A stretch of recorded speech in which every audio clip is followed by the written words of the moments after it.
제가 80년을 살아온 인생 이야기를 하려 합니다. 누구도 상상 못할 저의 80년 인생 이야기입니다. 마치 한 편의 드라마 같은 이야기 들어보세요. 기쁨도 있고 슬픔도 있었고 웃음도 있었지만 눈물도 있었습니다. 그런 제 삶을 한번 돌이켜보려 합니다. 저는 1945년 가난한 시골에서 사남 이녀 중 막내로 태어났어요. 어려서부터 힘든 농사일을 도우며 자랐습니다. 배움에 대한 열망은 있었지만 집안 사정이 넉넉지 않아 국민학교만 졸업을 하였습니다. 밥 한 끼 제대로 먹기 힘든 가난한 시절이었습니다. 그러다 20살이 되던 해에 서울로 상경해 식모살이를 시작했죠. 하루 종일 끼니를 준비하고 빨래를 하고 청소를 하느라 손발이 퉁퉁 부어가면서도 악착같이 살았습니다. 그렇게 모은 돈으로 재봉 기술을 배워 재봉 공장에 취업을 하였고 그때 남편을 만났습니다. 남편 역시 가난한 집안 출신이었지만 성실하고 듬직한 청년이었습니다. 우리는 그렇게 연인 사이가 되었고 고생 끝에 25살 되던 해에 작은 결혼식을 올렸어요. 남편은 공무원 시험에 합격해 안정적인 수입이 생겼고 저 역시 재봉사 일하면서 두 사람은 행복하게 살았습니다. 비록 넉넉하진 않았지만 사랑만으로도 우리 둘은 작은 행복이었습니다. 그러던 어느 날 기다리던 큰 선물이 찾아왔죠. 이세를 가지게 되었던 것입니다. 아들이었습니다. 잠잘 시간도 아까워 온종일 태교를 하고 아이가 건강하게만 자라주길 기도했습니다. 남편 역시 저를 헌신적으로 보살펴 주었답니다. 드디어 건강한 아들을 순산했습니다. 우리 둘은 이토록 큰 기쁨을 주신 하느님께 감사드렸어요. 지금 생각해도 감격스러운 순간입니다. 아이가 자라면서 우리 부부도 더없이 행복했습니다. 아들의 재롱잔치를 보고 있으면 너무너무 행복했습니다. 절대 잊을 수 없는 행복한 순간들이었고 그렇게 18년의 시간이 흘렀습니다. 남편은 성실히 일하고 저는 아들의 뒷바라지에 전념했고 부족한 점도 있었지만 화목한 가족이었습니다. 그런던 어느 날 남편에게 뜻하지 않은 불행이 닥쳤어요. 퇴근길에 교통사고로 한순간에 이 세상을 떠나고 말았습니다. 한순간에 모든 게 무너져 내렸습니다. 하늘은 나에게 이런 시련을 주는 것일까요? 남편이 남긴 유산과 보험금으로 얼마간 살 수 있었지만 제가 세상 물정에 몰랐던 탓에 사기꾼의 표적이 되고 말았죠. 사기꾼. 어머니 투자만 하시면 몇 년 안에 재산을 몇 배로 불릴 수 있습니다. 걱정 마시고 맡기시면 됩니다. 그런 그 남자는 교묘한 말로 저를 속여 전 재산을 가로챘고 빚더미에 앉아 망연자실하던 저에게 마지막 희망은 아들뿐이었습니다. 그러나 저에겐 살아야 할 이유가 있었습니다. 바로 아들이었고 아들을 위해서니 고통도 감내할 수 있었습니다. 입에 풀칠하기도 빠듯한 형편이었지만 아들에겐 좋은 걸 해주고 싶었고 하루 한 끼를 먹으면서도 아들 학비를 대느라 쉬지 않고 일을 해야 했습니다. 하지만 아들은 고시 공부를 한다며 학비로 많은 돈을 요구하였습니다. 등록금에 학원비 교재비까지 숨 쉴 틈 없이 일해도 부족했습니다. 그럴수록 허리가 휘고 노화가 빨리 왔어요. 아들의 미래를 위해선 어떤 고생도 마다하지 않았지만 좀처럼 합격 소식은 들려오지 않았습니다. 점점 나이가 들어가는데 걱정이 태산 같았습니다. 매일 밤 아들의 합격을 기도했답니다. 그렇게 세월은 흘러 아들은 40을 넘겼습니다. 하지만 결국 아들은 시험에 합격하지 못했어요. 저는 엄마로서 어떤 위로의 말을 해야 할지 몰랐습니다. 하지만 아들은 저의 탓만 하며 화를 냈습니다.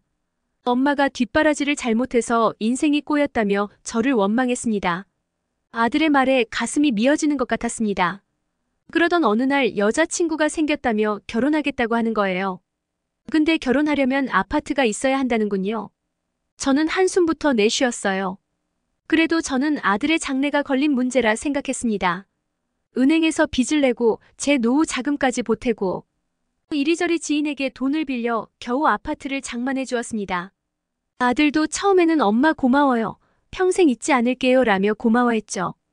허나 세상에 공짜는 없는 법 결혼하고 달라진 아들의 태도에 충격을 받았습니다. 전화는 받지 않고 명절에도 찾아오지 않더군요.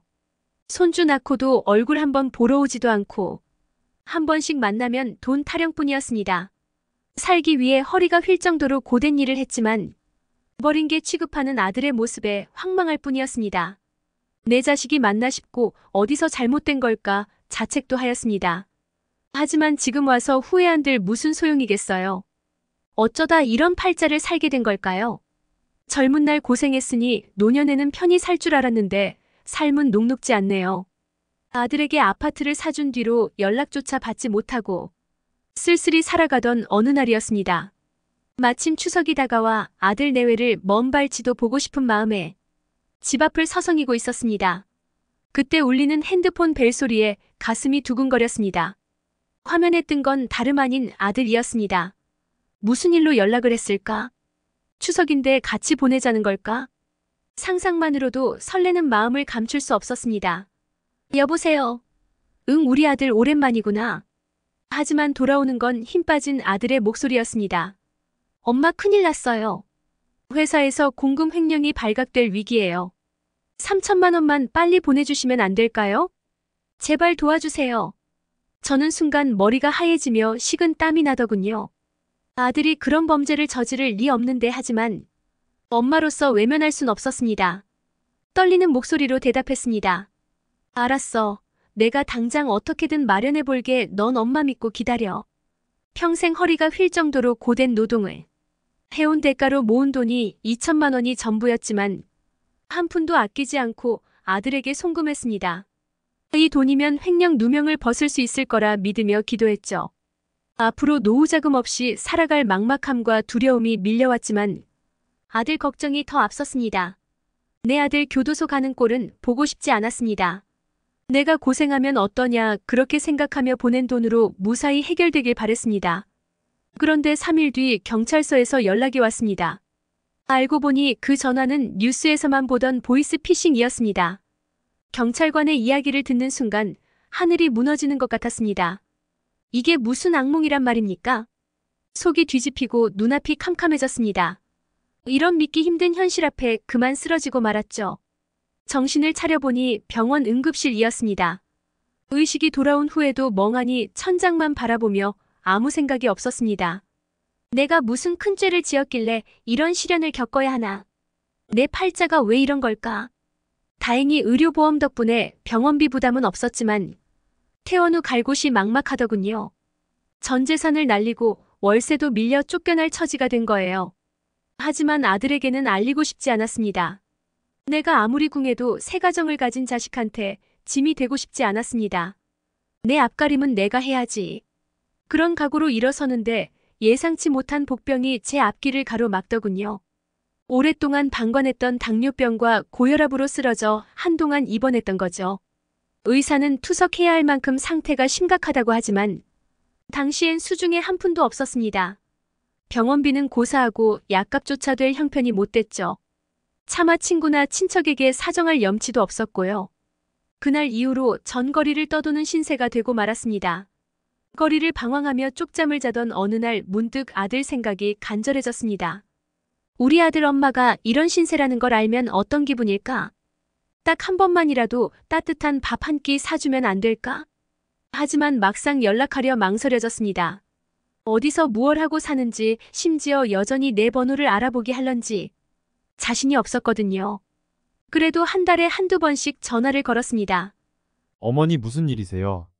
바쁜데 짧게 말씀해 주시겠어요? 그래 미안하다. 엄마가 어려운 처지라서 전화했어. 또 돈 때문에 전화하셨죠? 진짜 언제까지 이러실 거예요? 우리 부부도 살기 힘든데 자꾸 이러세요. 아니다 아들. 엄마가 너무 보고 싶어서 전화했다. 엄마는 왜 이러세요? 엄마 때문에 우리 부부 사이가 멀어지고 있다고요. 지금 우리 집엔 강아지들도 수두룩한데 엄마가 있을 공간이 없어요. 혼자 해결해 보세요. 이모댁이라도 가세요.